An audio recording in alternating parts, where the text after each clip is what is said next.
Hello, and welcome to another episode of Boundless Body Radio. I'm your host, Casey Ruff, and today we have another amazing guest to introduce to you now. Shari Reif is a returning guest on our show. Check out her first and brief appearance on episode 612 of Boundless Body Radio, where we captured a few special stories from the attendees of the Collaborative Science Conference hosted by Dave Feldman in March of 2024. Shari Reif is married to her husband, who she lovingly calls Mr. Low Carb, whom she considers the love of her life. Together, they have 8 wonderful children and 2 little saints in heaven. The couple embarked on their low carbohydrate journey to aid Mr. Low Carb in managing his type 1 diabetes and weight. They transitioned the entire family to a low carbohydrate lifestyle, as Shari does not cater to individual dietary preferences, and they all have found numerous benefits from this lifestyle change. Shari hopes to share favorite recipes, books, podcasts, and information on their experiences with others. Shari's other interests include reading, learning, and spending time with her family.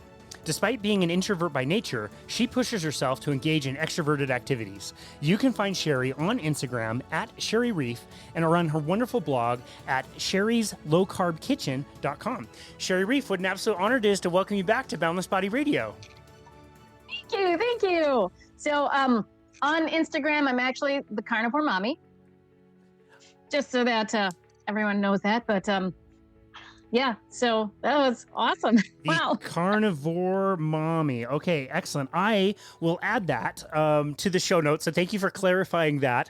I myself am having a bit of a challenge on Instagram these days. Apparently, I messaged you about a week ago about supporting my new clothing line. You were a little suspect, like, what the hell is Casey going to do with a clothing line? You can tell I'm not exactly the most stylish person in the world. That was my hacked Instagram account. I fell for it. I got completely hacked. They've taken it completely out of my control, have hacked a bunch of my friends. And so me and Instagram are not getting along so great right now. I'm so glad you didn't fall for it like I did. Oh no. Yeah, that was just, it was, I'm just so sad that I couldn't make $1,000, in a day. I just, wow. Yeah, I'm teaching people all this kind of crypto trading, and you can make 12 grand a week and everything. So yeah, if you're ever interested, just reach out. So the other thing I want to bring up, we talked about a lot of things that you are very, very good at in your introduction and your hobbies and all that stuff. I have to point out one thing that you're not very good at. When we did our episode before, we talked about the weather and how much you were looking forward to going to Las Vegas, and you gave us a weather report. It was going to be 80 degrees and sunny. You were really wrong. It was 45 degrees and rainy in Las Vegas in March. So I hope all that other stuff is working out really well and sharing your message, which is so important, which you are very, very good at, because little suspect about your potential future predicting weather. Yeah, you know what though, especially here in Wisconsin, I think the weather people are maybe right 5% of the time. So I have to be about as good as them. Pretty close. I was because we had talked so far in advance before. And then 2 days before, I had to change my flight around and everything because of blizzards and stuff in Denver, which is where I was supposed to have a layover and this and that. And so I got the last flight anywhere that didn't have to go through Denver. And so I was still thinking, oh, it's going to be 80. I'm going to get out of this miserable weather. This is great. I'm going to wear my cute sandals. Maybe I'll pack a couple of cute skirts or something. I'm just going to recheck the weather. And I was like, oh my gosh, you've got to be kidding me. So the sandals went back in the closet and out came my warmer clothes again, because I'm going to Vegas for Wisconsin weather. All right. Totally. Yeah, it did change pretty quick. That was awful. It was not great. A lot of people didn't make the conference in the end because they had so many travel issues. So it was fortunate that you were able to catch that last plane and even make it. I was delayed by a few hours, and it was a bit of a mess to get down there. But boy, now it's been over 2 months since that conference. Do you still feel pretty high? Do you still feel a pretty good buzz after being there and going back to your normal life, but remembering what it was like to be there? Oh yeah. I love it. And Dave is slowly putting out the videos because they had recorded everything. And so when I had gotten home, I was talking to Les Lyons, I was with him at the conference, and I was like, "Do you remember which speaker it was that said cholesterol is made in the brain?" And it was the first time that I had ever heard that. Apparently, I'm the only person there that heard it, and I'm like, "No." And I thought it was Ben Bickman, but it wasn't. And then I thought that it was Brett Sure, but it wasn't. And he's like, "No, you're crazy. It doesn't." Blah blah blah. And like everyone just kept saying I was crazy. I'm like, my memory is what I pride myself on because I have this really weird brain.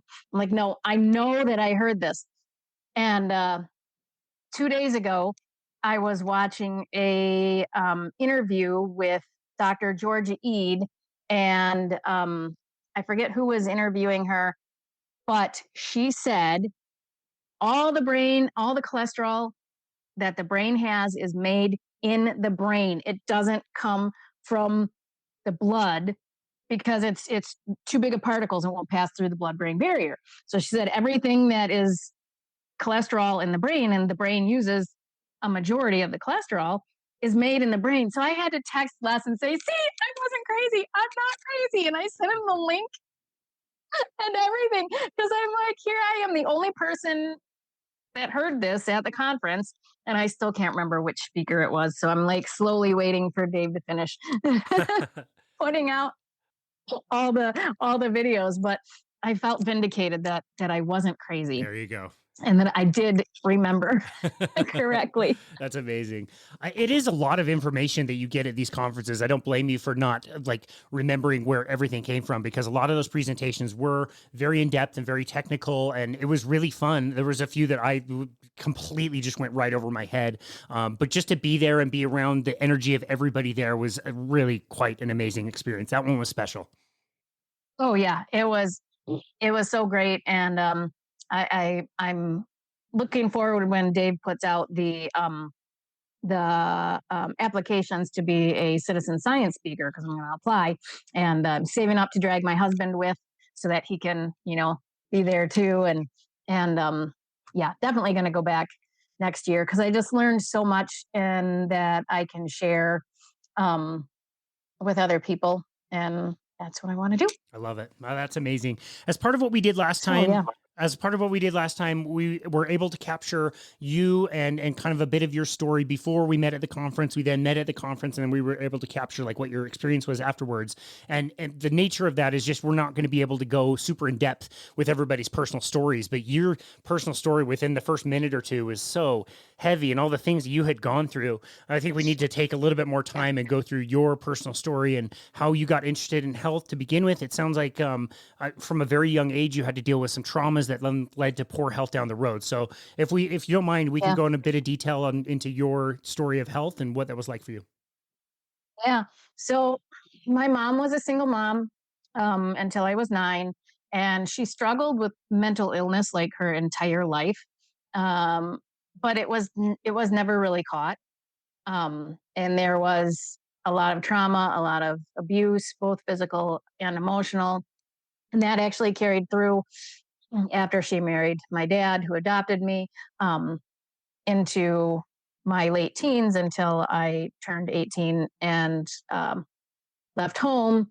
And I haven't really talked about this much on any interview, but it's true when they say victims stay close to their abuser because that's all you know. Changing and reaching out for help is often more scary than just, bless you, than just staying with what you know. And I had younger siblings, and so I was always worried about us being separated. So we never let on anything that was going on at home, and so I stayed close with my mom even into my adult life after having kids. Um, and there was still always this emotional uh, abuse, if you will, that it just made my anxiety levels, that much higher. What I went through as a child and a teen, um, I'm lucky to have survived. So if you've ever seen the movie Mommy Dearest, that was basically my life, but amplified by about 10 times. Wow. So when we lost our son in 2011, I had a dear priest friend that was helping me through that trauma. Um, and then everything kind of came out with him, and he equated my life to that of someone that had been in a concentration camp. So it was pretty rough, and so there was a lot of damage done to my body. So my body is very broken, and my back went out on me at the age of 13. That was the first time that it went out. I had been down to pick up a dresser drawer, and I just collapsed. There was just this stabbing pain in my lower back, and so because of other genetic issues too, my bones are too close together. Like my ligaments they don't stretch properly, and so all of that coupled together just caused a lifetime of pain. And having babies puts a lot of stress on your body and your muscles and your tissues. And so that just progressively made things worse. I had graduated high school at 16 and then college at 18, but I wasn't allowed to pick my own program. So I actually have an associate's degree in automotive technician. Wow. So I can work on older cars. Not that I want to, but at least I never got taken by a mechanic. So, um, but at 27, I spent 18 months in physical therapy during the pregnancy with my fifth daughter and then after. And I was walking with a cane. And my physical therapist was amazing. It was a different kind of physical therapy. Like they did manipulations and things, not like a chiropractor, but it wasn't like physical therapy where you do exercises and things like that because I couldn't have exercised even if I wanted to. But at the end of 18 months, he's like, this is as good as you're going to get. Um, so just keep your cane handy. And I had pretty much a standing prescription of Vicodin or Tylenol with codeine. My doctor kind of tried to switch it up so that it wouldn't be one, just the same one. And then, 800 to 1,000 milligrams of ibuprofen 2 to 3 times a day. So having young kids and being debilitated um, made me a crappy mom. I mean, it just I was either doped up or I couldn't move. I couldn't take them places. I'd sit out on the front steps, and when my son that just graduated as a cop was 3, he thought it was going to be funny to head towards the street and have mommy chase him. Because what 3-year-old doesn't want mommy to chase him? Well, there was a car coming, and it was all I could do just to power through. I couldn't bear weight on my right side at that time, but somehow I managed to get close enough to shove him to the ground. It's not like I could swoop him up or, play a game. That was all I could do. And then we both just like laid there writhing in pain. And I mean, I had to shove my kid into the grass. It's a horrible memory. And I spent my life in nutritional supplement stores trying to find something to help my husband with his type 1 diabetes and his blood sugar because his A1Cs would be anywhere between 12 to 14. And to help me, and to help us both with our energy. And I don't know how many thousands and thousands of dollars that I wasted. Then God dropped a really good nutritional supplement company into our laps and literally saved my husband's life. We thought he had colon cancer, and here he just needed his digestion fixed. And so at this time, we're still eating the way that they say we're supposed to eat, all the whole grains, this and that. And I'm weighing his pasta and everything. And he ended up with diabetic retinopathy. And with supplementation, we were able to keep the hemorrhages at bay. But you can't out supplement a bad diet. And so in 2010, this is when everything with the cancer scare and everything, I really started doing deep dive reading on nutrition and things. And slowly that led us to paleo. And because I had read some not so good things on the ketogenic way of life, I was ill informed. And so I was actually kind of I shouldn't say kind of, I was anti keto. But it took me getting to my heaviest and just being in complete pain to finally reach out to a friend. And she introduced me to Dr. Jason Fung's work. And I was reading this, I'm like, fasting and keto. Oh, this makes so much sense. And that's what we did. And we just started down that, and my pain just kept getting better and better. With the Neolife, that was the supplement company that we used. I was about 60% pain free, but still not where I needed to be. Um, and man, cutting out the carbs, even the veggies and fruit, and then doing that fasting just took me like to the next level. My husband's A1C is 7. We're working on getting it down further.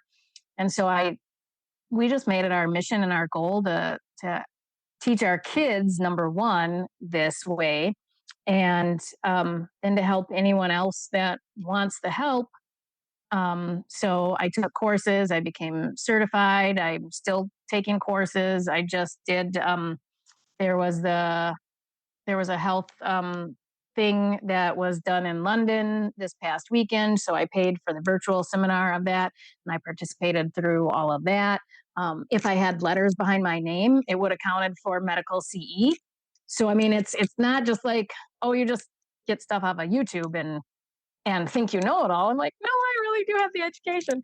Not everyone wants to believe that, but so yeah, now I'm off of pain medication. My cane is tucked away in the basement. I haven't taken it to St. Vinny's yet, just because you keep things around so that you can remember where you came from, Mm. and so it's there. But yeah, I can do things now with my kids. We can go on long walks, and I don't have to worry. There was one time I had to be carried out of my husband's grandma's house because I got jammed up and I couldn't walk. So my husband had me on one side, my father-in-law had me on the other side, and they had to carry me out the van. It was awful. It was so embarrassing. But that was my life. Wow. Wow, that's amazing. It's very similar to Les's story. Les Lyons, you already mentioned. We've hosted him again on our show as well. And it's like, I only know the current iteration of him and you, and I only know that version of the person that I met at the conference a few months ago.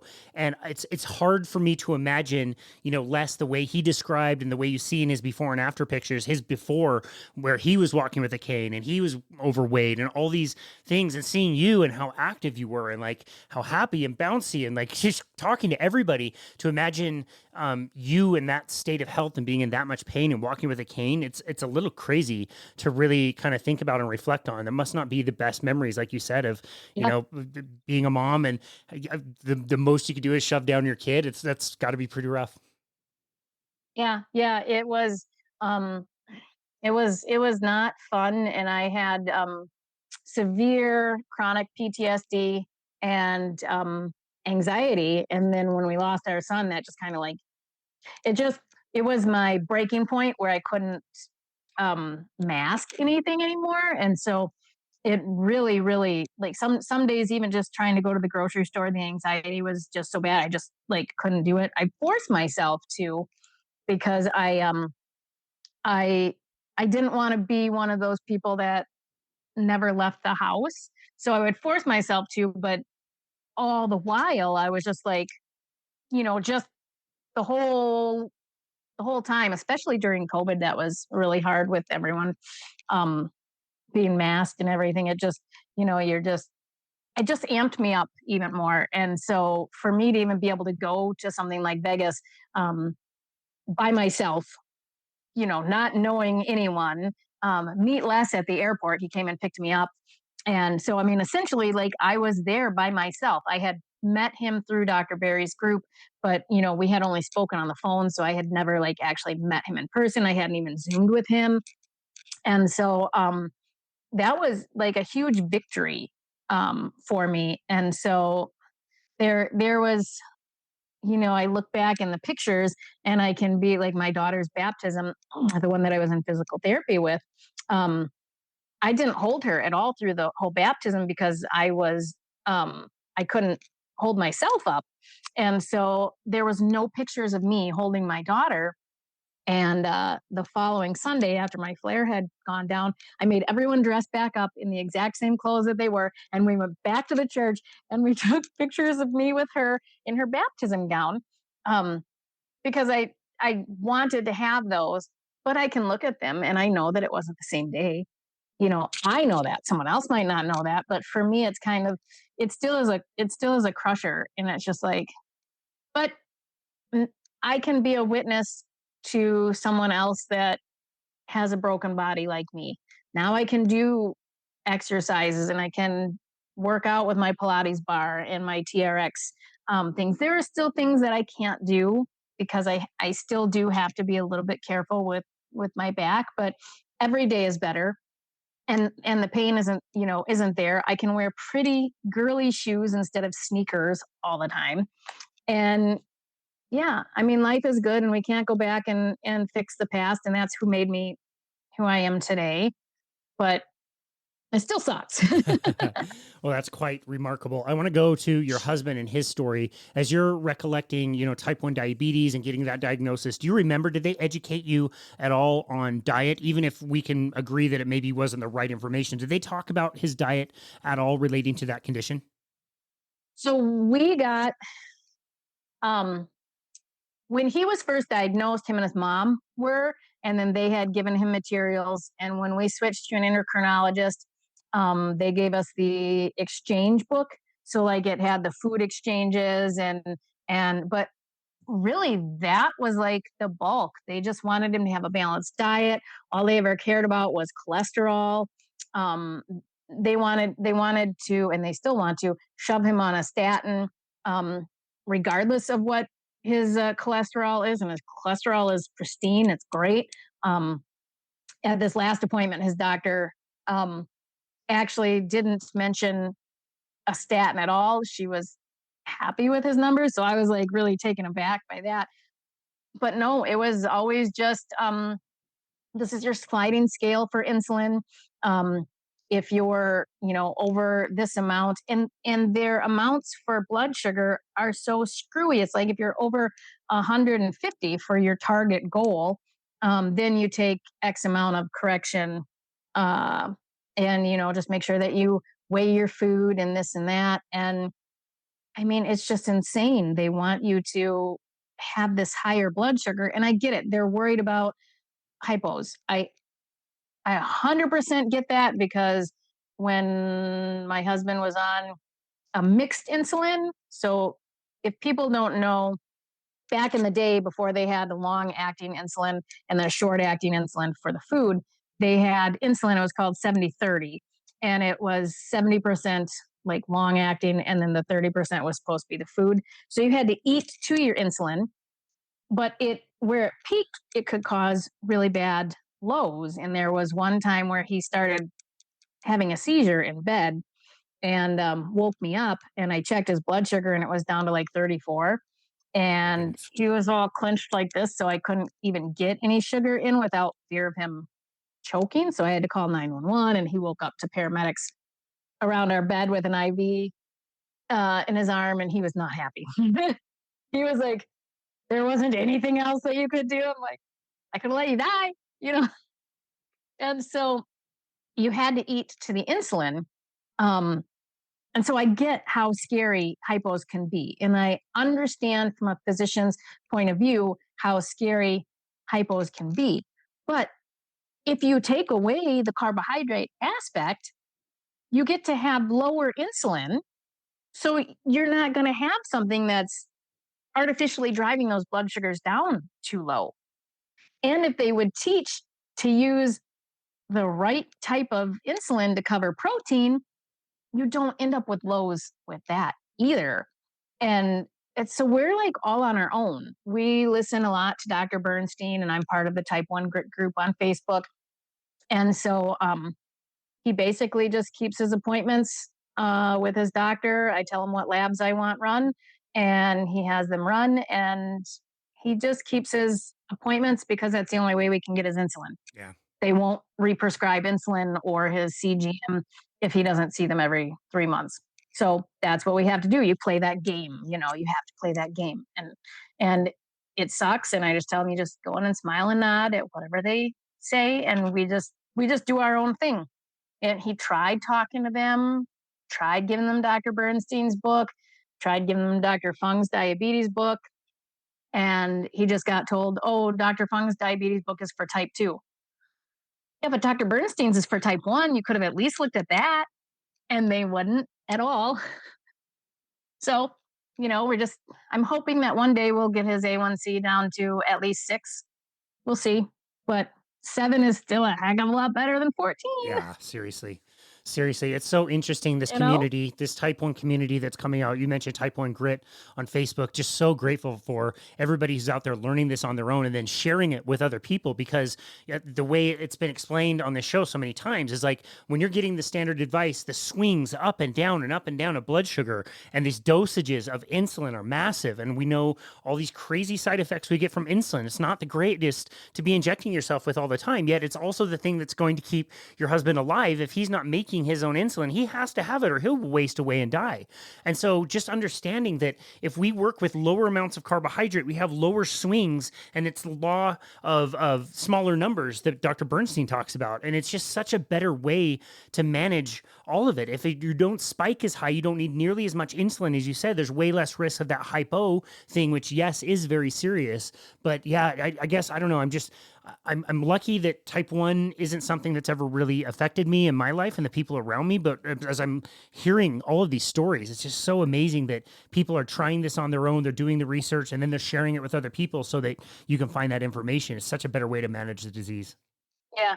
Yeah. No, the smaller numbers is, I love Dr. Bernstein. Well, he was an engineer before. And so, the law of small numbers makes complete sense. And when you're injecting a massive amount of insulin into the tissue, it's going to pool. And it's not like when you have a pancreas and it's just going to, inject a little bit, it all pools there. And then you don't know the absorption rate. And when you're dealing with these large amounts of insulin, you're also going to gain a lot of weight. And that happened to my husband because we tried an insulin pump. We thought, oh, that'll be better. And I think it would have been if we would have been eating this way. The problem is that we weren't eating this way. We were eating let's weigh your pasta and this and that. So we was constantly having to take a lot more insulin. You ended up with a lot more scar tissue and then just buttload of abdomen fat. So now we're trying to work on, he's back on the injections, and I switched him. We buy our insulin from Walmart because you don't need a prescription for that. And that's what we use to cover his protein. And because it matches the protein spike better, or peak, I should say. But yeah, it's just the amount of insulin, and the amount of insulin that I see people on, whether they're type 1 or type 2, just drives me nuts. My dad is a type 2. We're working on reversing that, but he's off of insulin. The amount of insulin they had him on, they had him on one insulin, and it was U300. So it's 3 times concentrated U100. And they had him on over 100 units of that a day.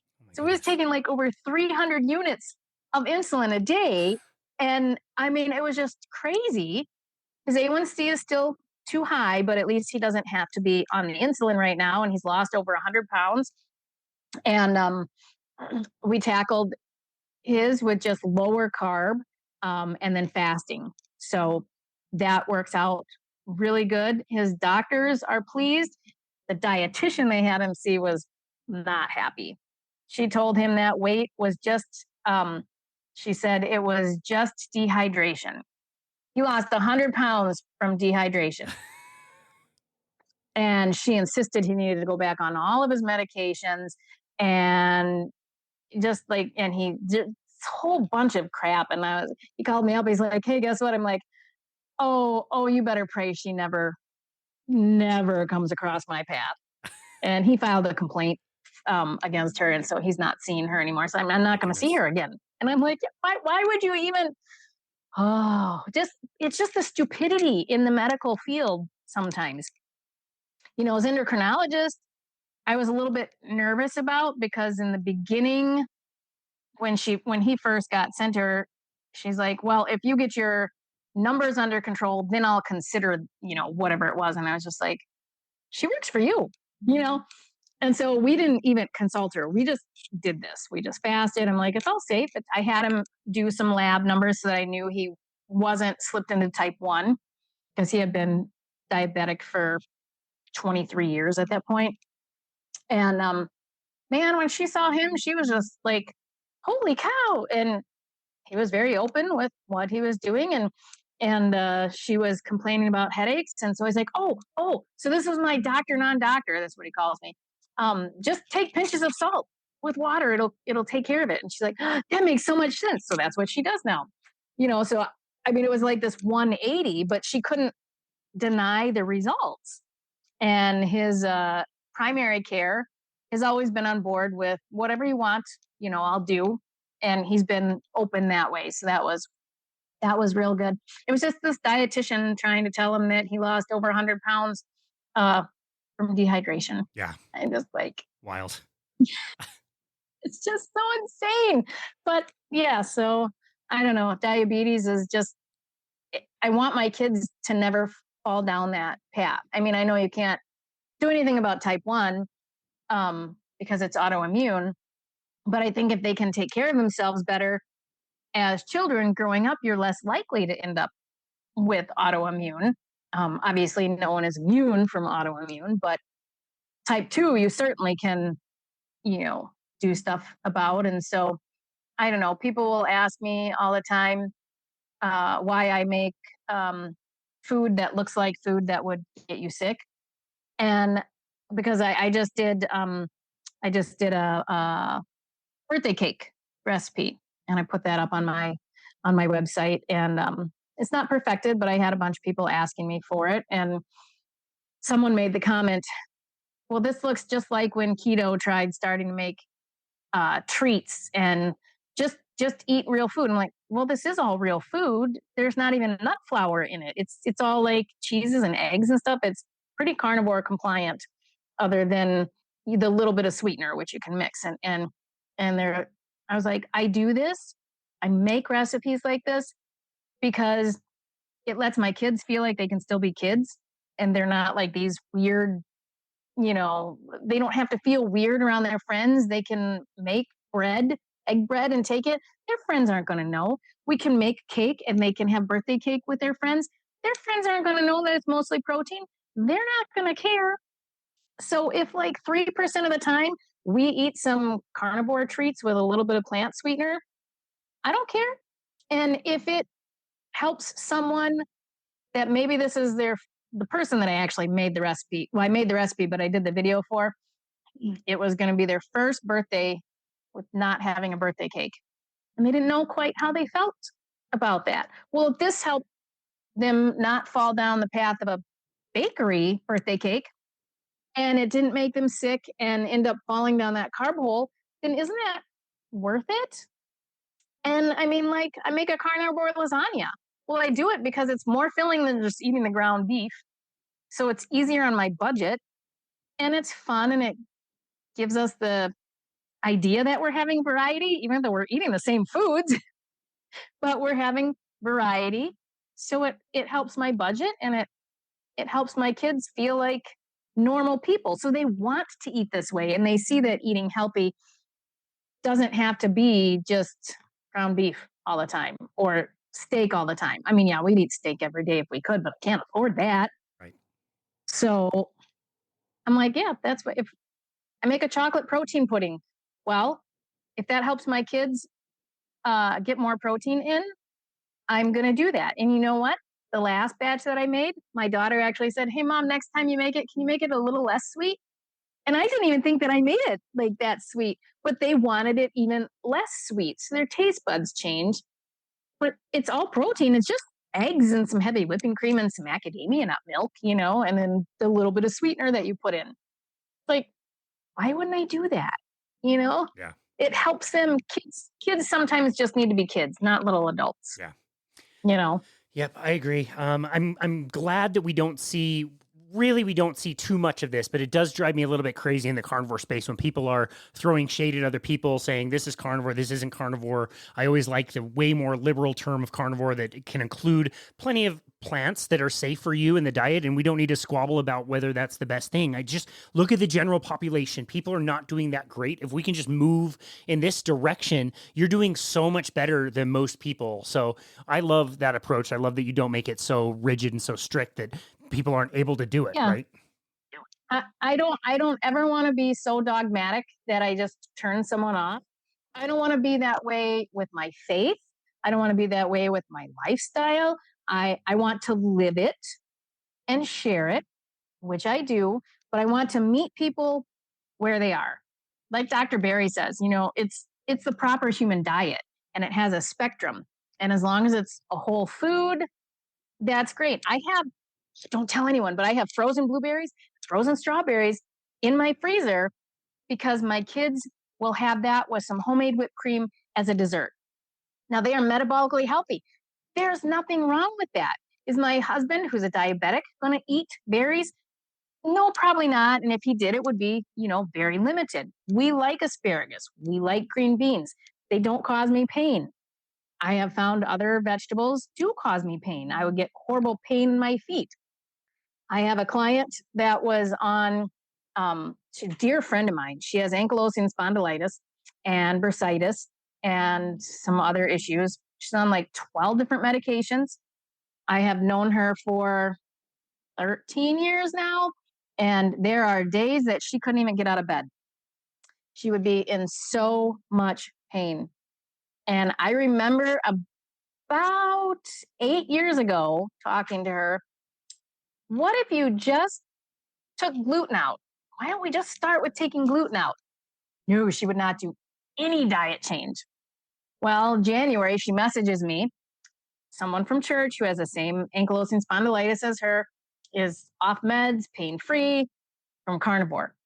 So she messages me and she's like, I need your help. I'm ready to start. And I was crying because I had been praying for her like all this time because now she's a grandma and, I just wanted her to be able to have that life.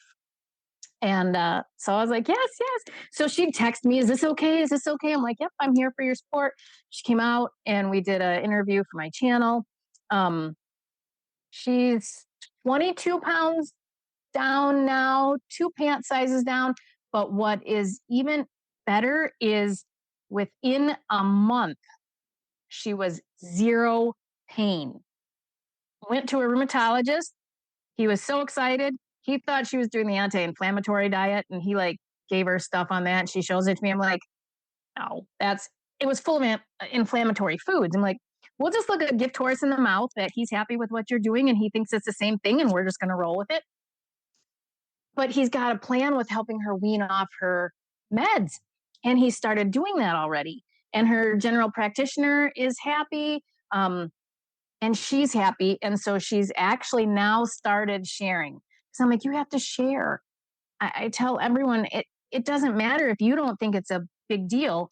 Someone else who's maybe on the brink of giving up might see your story and be like, I can give this another week. And so, but I mean, yeah, she has this plan now to be getting off of her medications and she has no pain. So like Easter was great for her. She could spend it with her grandbabies and move and not have to worry about it. And then I have another friend, her son has uh he's got a cartilage issue. I can't remember the name of it. I want to say it's EDS. Um she paid thousands of dollars for this holistic nutritionist who put him on all this inflammatory foods, chickpeas and like all this stuff. And he wasn't growing. And they ended up at this clinic, the Spiro Clinic in, I think it's Kansas City. And they did a food allergy or food sensitivity test, which those are just useless. And I just gently reached out to her and I'm like, don't go off of the food sensitivity. A lot of it on there made sense because it was inflammatory, but it's because that's what he was eating. And so she's like, I don't know who to listen to. Can you send me information? And I talked to Dr. Barry about her on a Zoom call. And then I recorded it so that I could send it to her. and she started him on carnivore and her autistic son on carnivore. And her son that was going through the program was released 3 weeks early. He just and he started growing, and I mean, it was just fantastic. And her autistic son, he's nonverbal. He would never eat meat. He would gag at the thought of meat. And she texts me and she goes, "You're not going to believe this. He's living off of beef nuggets and chicken nuggets and carnivore Cheetos." Whatever the heck carnivore Cheetos are, I don't know. I think it's a Maria Emmerich recipe, but that's what this autistic boy is living off of now. He's eating meat and he's not eating the other crap. And when you hear stories like that, and you even had a tiny little speck of a hand in that, and she said it's a journey, and I've got a great guide. You're just blubbering, and crying because you're like, all I did was share information, and let her pick my brain. But you can't put a price tag on things like that. So they were away from their dad, and she was away from her husband for 3 months, and it was supposed to be another 3 weeks, and they got to come home and surprise his baseball team. And so this little 11-year-old is able to be out playing baseball and stuff. And yeah, he still has his treatments and things that he needs to do. That condition isn't gone, but just think of how much worse it would be if he was still filling up with those inflammatory foods. And the clinic didn't really give any diet information, because the diet information they had, she could see, was just inflaming him. And so she just kind of broke away, and we did the diet thing on our own. And then they did, the treatment part for his body. And so it was just beautiful combination. And it was just, oh, it just gives you bumps, because it's, this is life altering stuff that people just, they don't realize. It's not just the lose weight quick and then gain it back. It's not this crash diet that you're just going to go back to eating. I tell people, you have to seriously make a lifestyle change, or I can't work with you. Because if it's just, you just want to lose 10 pounds to fit into your bathing suit, and then come the end of summer, you're going to go back to eating crap, just let me know now, and I'll give you, a little bit of information, but then you can just go on your own, because that's not healthy. This is life changing, and we're changing lives. And that's what I want to do. I will never get sick of hearing stories like that. And when you're in this community, you hear stories like that all the time. It's absolutely wonderful. I do want to ask, as you were transitioning over, it's one thing to change your own diet, a totally different thing if you want to change your spouse's diet. Was it terribly difficult for you with the kids? Did you have a small revolt on your hand as you were kind of changing the diet over in the beginning? Kind of, but not too much. It's worse when they're with their grandparents, because their grandpa, who has horrible arthritis and stuff, he's a junk food junkie. And so there's always a little bit of tension there when he's pulling out like all these cookies and stuff. And sometimes he'll get upset because the kids don't want to eat that stuff, because they know it makes them feel sick. So they get kind of caught in the middle, where they feel guilty because grandpa wants them to eat this. Um, in the beginning, it wasn't too bad, because we did do a lot of keto treats more, like in the beginning. And we had kind of moved over to from paleo, which paleo was still better than the standard American diet, but it was still way high carb, because you're eating a lot of fruit and natural sugars, date paste and all of this. So for them, we just really started with, just the lower carb. You could still have the fruit. Um, we made keto granola bars. We made uh, mug cakes. There was a lot of almond flour used, things like that. So they didn't necessarily feel like they were losing out. Um, Tried several different keto bread recipes. So they were still able to have like some sandwiches and stuff. Now we make a protein bread with egg whites, and they love that. And we make some Wonder Bread chopples. They're waffles, but they taste like bread, and so now they can have even better sandwiches than what we had back in 2019 when we were first starting. Um, we homeschool, which really helps, so we don't get too much of a revolt when we're like this is what we're doing, because that's all they know. They know, well, this is what mom and dad say. They want what's best for us, because that's the community, that we're in. Um, I hear so many parents, they're like, oh, once your teenagers are teens, they're going to do whatever the heck they want. Like, not mine, not mine, because of the way that they were raised, and they didn't have that, influence. And they know that we're the parents. And if they go off and they do something they're not supposed to, we will shut them down. They're involved in sports. Well, my kids know, they do know, because they were involved in sports many years ago, and their behavior went like really wonky from being around. There was some questionable kids on one of the teams. They got pulled out and they lost sports for the rest of the year. They learned their lesson real quick.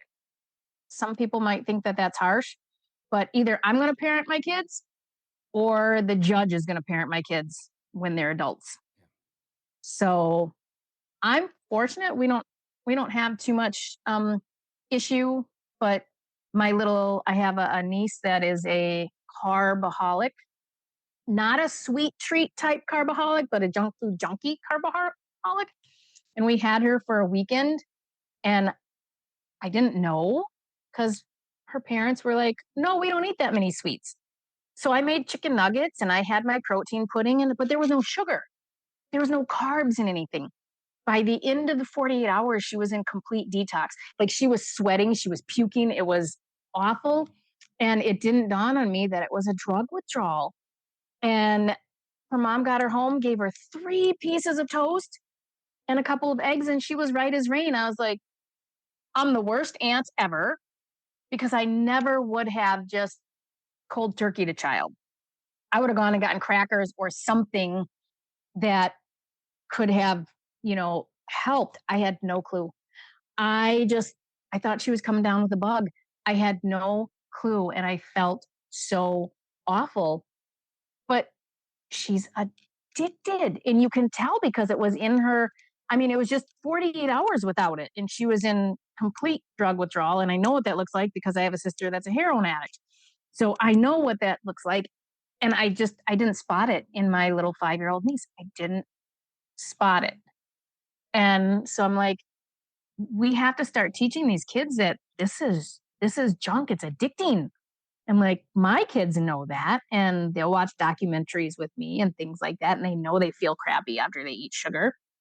And I let them make those mistakes when they go out. If they want to buy junk and they're using their own money, they will pay for it. And they, in both dollar bills and in how they feel the next day, they have to be able to make those mistakes. But I'm not going to let them do that every day. Yeah. Because that's not good for their health. And then we end up paying for it with medical bills. Right. Exactly. So are they to the point now that they understand more of like what you just said, that like they will pay for it, not just with their money, but with their health the next day? Does that help keep them very motivated to eat this certain way? Oh yeah. Yeah, for sure. So my 2 girls they run track and field. And then my 17-year-old she ran cross country this last fall. She was the only one on the team that was fat fueled. Everyone else was carb loading and everything. And cross country is horrid. These kids run 3.1 miles. They come into this like corral, this chute, like what you would think you're corralling cattle into. And there are people waiting there to grab these kids from under the arms and drag them off. Because by the time they end that 3.1 miles, some of them are puking, some of them are ready to pass out. I mean, they just like fall. My daughter, yes, she's tired, she's out of breath. Sometimes she would have a stitch in her side, but she doesn't have to be drug off. They don't have to grab her under the arms and drag her off. It was completely, different. She gets her electrolytes, she gets, she has bacon, she'll have protein. And, all these other kids, they got their pretzels and their goldfish and all of this in their backpack. And she's just like rolls her eyes, because she knows, and she can see what it's doing to them. They either have high anxiety, they get hurt constantly. Yeah, she'll ache and hurt where she needs to ice things, but they're pulling stuff and, breaking things. And it's just like, it's insane. And they know. And like, we went on vacation in October of last year, and my 17-year-old, she's 16 at the time, she goes to me, now mom, You know that I'm going to go off the rails, right? I'm like, yep. And you're not going to scold me, right? Nope. Your decision, but I'm not going to feel sorry for you either. No, no, I know, I get it. And I won't be too bad, but it's vacation. Okay. We weren't even there like 3 days, and eczema on her backside, on her rump, just broke out. She comes in, she used to have really bad eczema. And she comes into our bedroom in the condo and she's like, Mom, did you bring my eczema cream? I'm like, no, why would I bring your eczema cream? You haven't needed that in years. And she pulls her pants down a little and shows me. And she's like, it hurts so bad. And when they would go swimming, the chlorinated water, oh, that just felt really good. Oof. And I'm like, ice it and put some aloe vera gel on. That's the best that I can do. And I'm like, and she goes, I know it's from the way that I, ate. So, I mean, they know. And my 19-year-old, she works at a local boutique, um, and they make her lunch every day. But she didn't know how to tell them, I can't eat wheat. It does a number on my stomach. So she was eating it. And she has some thyroid issues that we have to work out and whatever. So finally, she was just like, okay, Mom, I just have to start taking my bread. I finally told my boss that I have to eat this special way because it's how I feel better. And it's fine. It all works out. So she takes some protein pudding, she takes her own bread, and they put the meat on and make the sandwich, and it's fine. And we went through, and my 17-year-old she's like, my hair is kind of falling out. I'm not feeling my best. And I was like, I don't think you're eating enough protein. And I'm like, we're gonna track. So we put Carb Manager on her phone, and my kids don't have regular phones; they have glorified iPads. Um, they're hooked up to Wi-Fi, so they can listen to music and stuff, and that's pretty much it. And like for their schoolwork, so we put Carb Manager on, and I showed her how to use it, and we set her macros. And the first 2 days, right, she's doing this and she sends me screenshots. She's like, I don't know what these numbers are, but they don't look right. Like, oh my gosh, you are severely under eating. Like, I don't even think she was eating 1,000 calories. And we call them units of energy because calories don't mean anything. And if she had 70 grams of protein, that was surprising. And it's just because she's so busy. So I'm like, no, no, no, we're going to get nutrient dense. You're just going to need to eat more, and you'll eat more times a day. And so we fix that pretty quick. So they know I need the protein, and they can feel when they don't get it. They're like, yeah, we need the protein. It's not even so much the fat. They need the fat, but I'm like, the fat comes along with the protein because we don't eat lean protein. So I'm like, it's fine. You don't have to be adding copious amounts of fat to things. Right.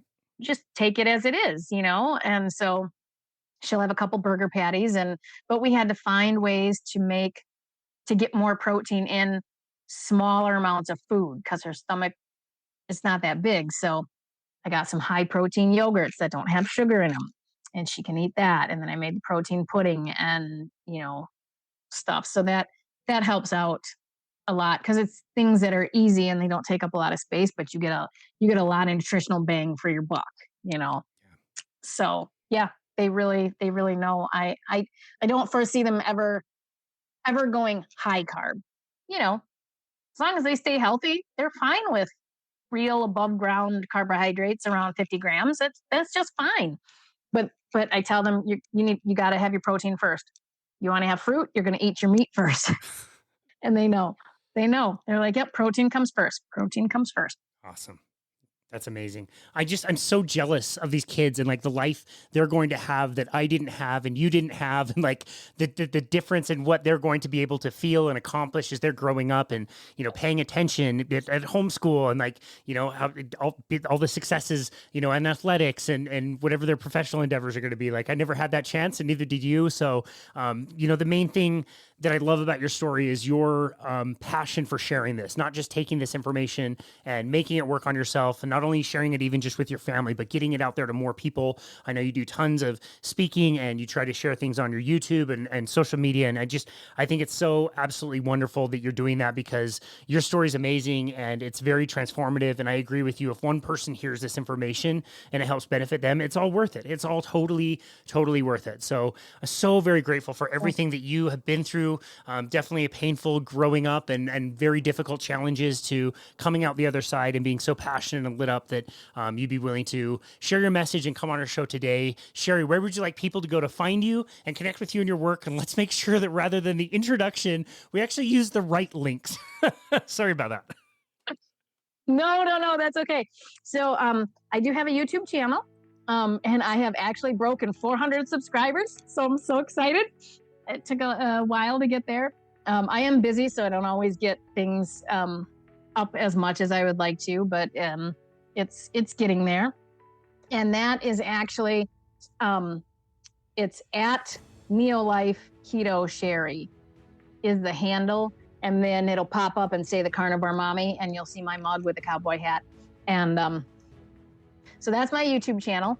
On Instagram, I am _carnivore_mommy.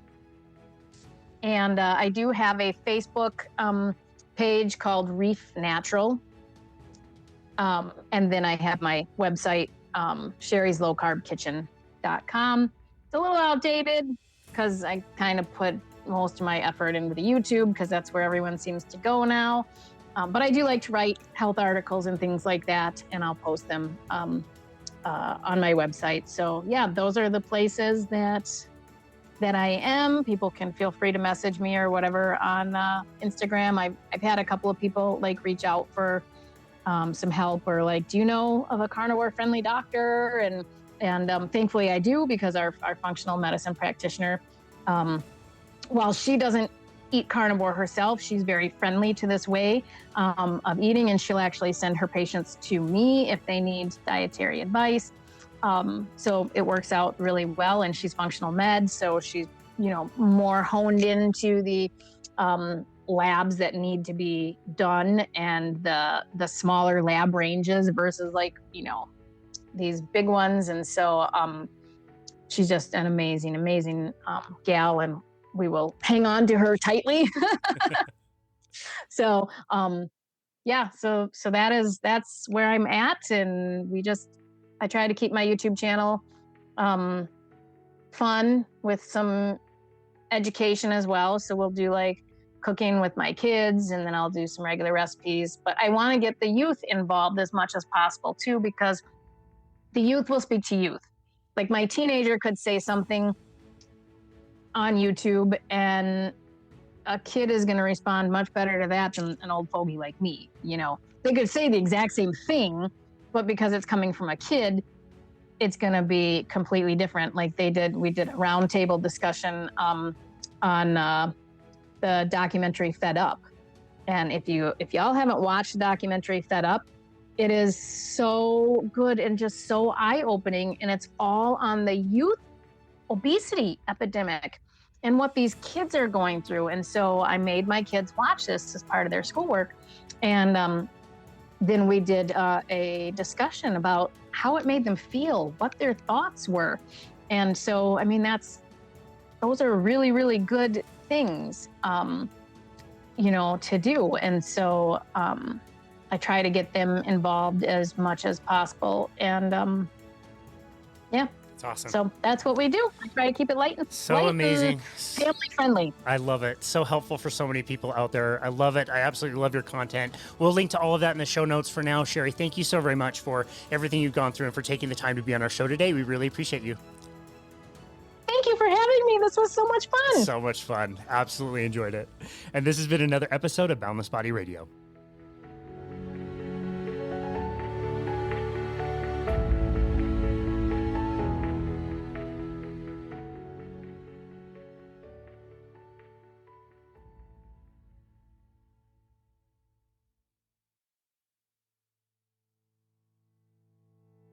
Thank you so very much for listening to and supporting Boundless Body Radio. This podcast is such a passion of mine, one of my favorite parts about running our business, and none of this would be possible without our incredible guests and listeners like yourself. Thank you so very much for all of the amazing reviews that we get on Apple and Spotify. Trust me, we read them all, and it means the world to hear that you are enjoying the show as well. I am very excited to announce that this summer I will be hosting a nutrition seminar series. This is actually a project that I started after I became certified as a nutrition coach. I wanted to get a group of people together to discuss all aspects of human nutrition, and as a bonus, I did the whole thing outside by a pool, which was great. After the pandemic, I stopped hosting the series, but this year I've decided to bring it back. Each week, we'll have a particular topic and an agenda. We'll have outlines that include references, and also meal plans, guest appearances, book giveaways, and more, all for free. For those of you who live in the Salt Lake City area, the seminars will be hosted every Tuesday at noon, starting on May 28th, and will run all the way until September 3rd. The seminar will be hosted outside, of course, at the beautiful Bowery Park in Daybreak, where I live. If you're available and in the area, we would absolutely love to see you there. If you are unable to attend, either that day and time does not work for you, or you don't live in the area, good news for you as well, we are going to put all the recordings and post them on YouTube, where you can submit listener questions in the comment section, which we can address in future seminars. I'm also including all of the seminar materials on our website, so you don't have to miss out on the content. My goal is to make a comprehensive yet simple understanding of nutrition so that anybody confused about how they should eat can create a framework for themselves based on their individual goals.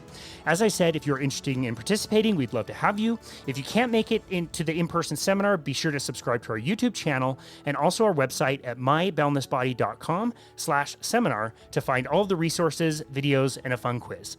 Either way, thank you as always for listening to Boundless Body Radio.